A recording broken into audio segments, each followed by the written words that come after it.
Alta tarafı erdir kara taşlı kırgı geçer.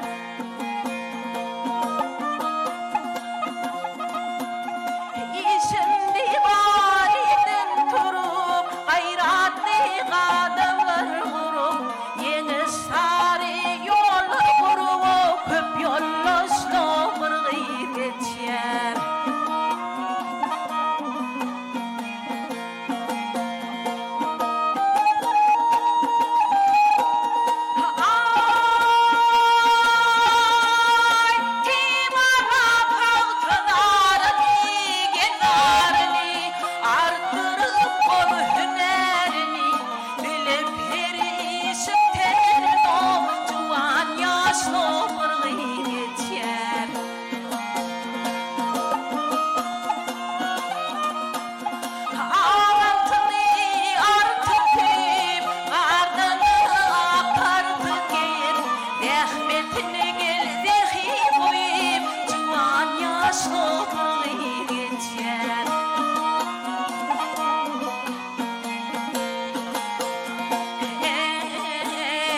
Akşam arıgılar bilen oynatıp dürplerin yele.